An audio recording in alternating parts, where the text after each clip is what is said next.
Discuss ചെയ്യാൻ പോകുന്നത് 3ാം ക്ലാസ്സിന്റെ Malayalam second terminal examination question പേപ്പറാണ്. ആദ്യത്തെ 15 മിനിറ്റ് കൂട്ടുകാർക്ക് ചോദ്യങ്ങൾ നന്നായി വായിച്ചു മനസ്സിലാക്കാനുള്ള സമയമാണ്. 1ാമത്തെ പ്രവർത്തനത്തിന് നിങ്ങൾ നിർബന്ധമായിട്ടും ഉത്തരം എഴുതിയിരിക്കണം. 2 മുതൽ 6 വരെയുള്ള പ്രവർത്തനങ്ങളിൽ ഏതെങ്കിലും 4 എണ്ണത്തിന് മാത്രം ഉത്തരം എഴുതിയാൽ മതി. പ്രവർത്തനം 1, ഉത്തരം എഴുതാം. കൂ കൂ. കൂമന്റെ നീട്ടിയുള്ള മൂളൽ കേട്ടാണ് കുഞ്ഞിക്കുരുവി ഞെട്ടിയുണർന്നത്. അമ്മക്കിളി നല്ല ഉറക്കത്തിലാണ്.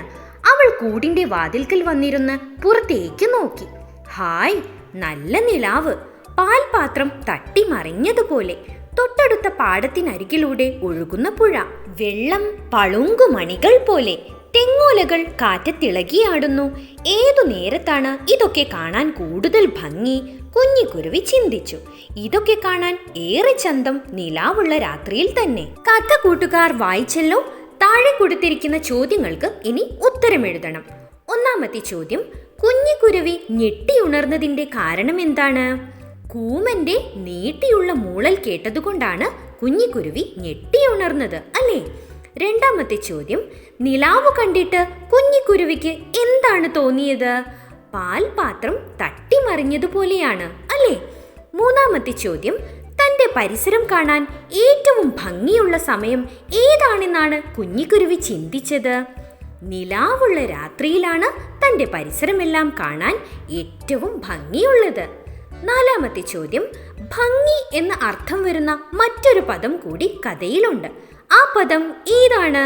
ഭംഗി എന്ന് അർത്ഥം വരുന്ന മറ്റൊരു പദമാണ് ചന്തം.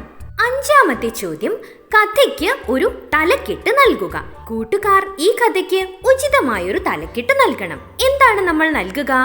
നിലാവിന്റെ ചന്തമുള്ള രാത്രി എന്നോ നിലാവുള്ള രാത്രി എന്നോ നിങ്ങൾക്ക് തലക്കെട്ട് നൽകാം. പ്രവർത്തനം 2, സംഭാഷണം എഴുതാം.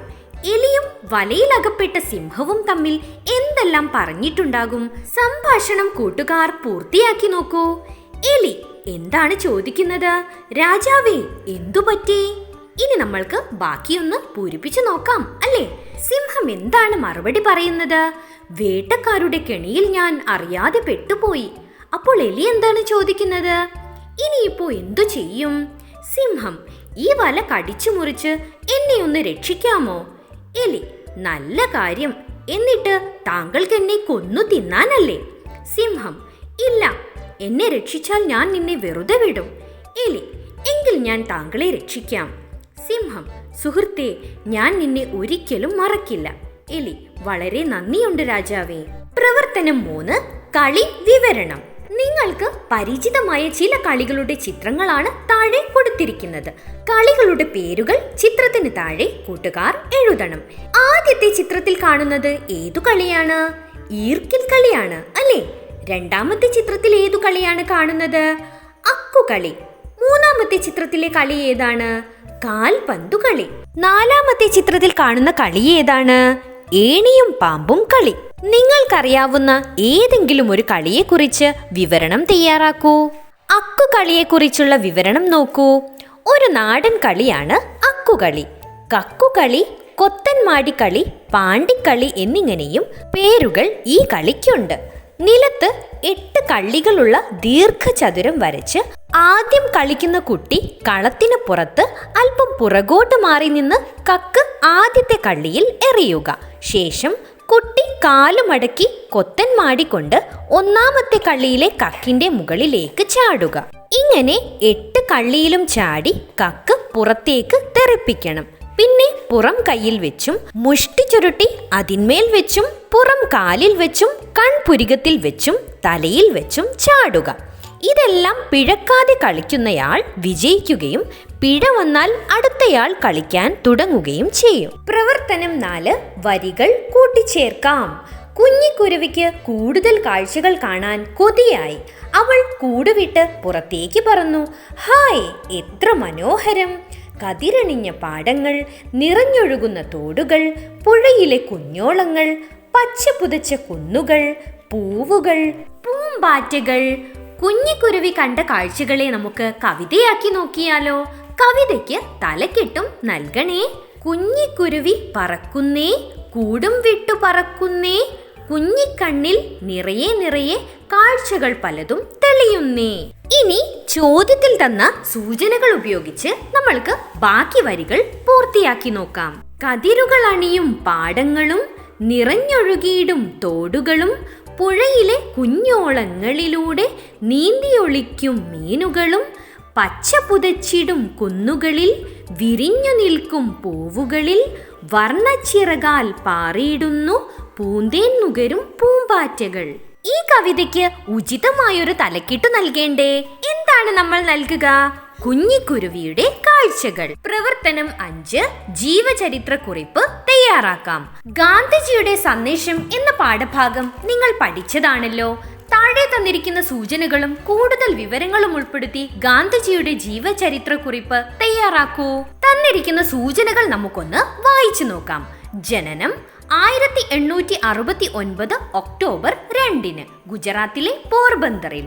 രാഷ്ട്രപിതാവ് മുഴുവൻ പേര് മോഹൻദാസ് കരംചന്ദ് ഗാന്ധി. ഭാര്യ കസ്തൂർബ ഗാന്ധി. മാതാവ് പുത്ലിഭായ് ഗാന്ധി. പിതാവ് കരംചന്ദ് ഗാന്ധി. മരണം 1948 ജനുവരി 30. പ്രധാന സമരങ്ങൾ: ഉപ്പു സത്യാഗ്രഹം, ക്വിറ്റ് ഇന്ത്യ സമരം. ആത്മകഥ എന്റെ സത്യാന്വേഷണ പരീക്ഷണങ്ങൾ. സമരരീതി അഹിംസ. ബാപ്പുജി. ഇനി നമ്മൾക്ക് ഇതെല്ലാം ഉൾക്കൊള്ളിച്ച് ഒരു ജീവചരിത്രക്കുറിപ്പ് തയ്യാറാക്കാം. 1869 ഒക്ടോബർ 2 പുത്ലിഭായ് ഗാന്ധിയുടെയും കരംചന്ദ് ഗാന്ധിയുടെയും മകനായി ഗുജറാത്തിലെ പോർബന്തറിലാണ് മഹാത്മാഗാന്ധിയുടെ ജനനം. കസ്തൂർബ ഗാന്ധിയാണ് അദ്ദേഹത്തിന്റെ ഭാര്യ. മോഹൻദാസ് കരംചന്ദ് ഗാന്ധി എന്നാണ് അദ്ദേഹത്തിന്റെ മുഴുവൻ പേര്. ഇന്ത്യയുടെ ആദ്യത്തെ രാഷ്ട്രപിതാവായ അദ്ദേഹം ബാപ്പുജി എന്ന പേരിലാണ് അറിയപ്പെട്ടത്. ഇന്ത്യയുടെ സ്വാതന്ത്ര്യത്തിനു വേണ്ടി ധീരമായി പോരാടിയ അദ്ദേഹത്തിന്റെ സമരരീതി അഹിംസ എന്നതായിരുന്നു. ക്വിറ്റ് ഇന്ത്യ സമരം, ഉപ്പു സത്യാഗ്രഹം എന്നിവ അദ്ദേഹം പങ്കെടുത്ത പ്രധാന സമരങ്ങളാണ്. എന്റെ സത്യാന്വേഷണ പരീക്ഷണങ്ങൾ എന്ന അദ്ദേഹത്തിന്റെ ആത്മകഥ ഏറെ മൂല്യമേറിയ പുസ്തകമാണ്. ഇന്ത്യക്ക് സ്വാതന്ത്ര്യം ലഭിച്ച് സ്വതന്ത്ര ഇന്ത്യയിൽ ജീവിച്ച് കൊതി തീരും മുന്നേ 1948 ജനുവരി 30 നാഥുറാം വിനായക് ഗോഡ്സെയുടെ വെടിയേറ്റ് മഹാത്മാഗാന്ധി അന്തരിച്ചു. പ്രവർത്തനം 6 ആശംസാ കാർഡ് തയ്യാറാക്കാം. മാളവും മുത്തുവും ക്രിസ്മസിനെയും പുതുവർഷത്തെയും വരവേൽക്കാനുള്ള ഒരുക്കത്തിലാണ്. കൂട്ടുകാർക്ക് നൽകാനായി അവർ ആശംസാ കാർഡ് തയ്യാറാക്കാൻ തീരുമാനിച്ചു. നമുക്കും ഒരു ആശംസാ കാർഡ് തയ്യാറാക്കിയാലോ? ചിത്രങ്ങൾ വരച്ച് നിറം നൽകി മനോഹരമാക്കണേ. കൂട്ടുകാർക്ക് അറിയാവുന്ന പോലെ ചിത്രങ്ങൾ വരച്ച് വാക്യങ്ങൾ കൂട്ടിച്ചേർത്ത് ഒരു ഭംഗിയുള്ള ആശംസാ കാർഡ് തയ്യാറാക്കുമല്ലോ. താഴെയുള്ള ആശംസാ കാർഡ് ശ്രദ്ധിക്കൂ. സന്തോഷത്തിന്റെയും സമാധാനത്തിന്റെയും ക്രിസ്തുമസ് പുതുവത്സര ആശംസകൾ നേരുന്നു എന്ന് നിന്റെ സ്വന്തം പ്രിയ കൂട്ടുകാരി.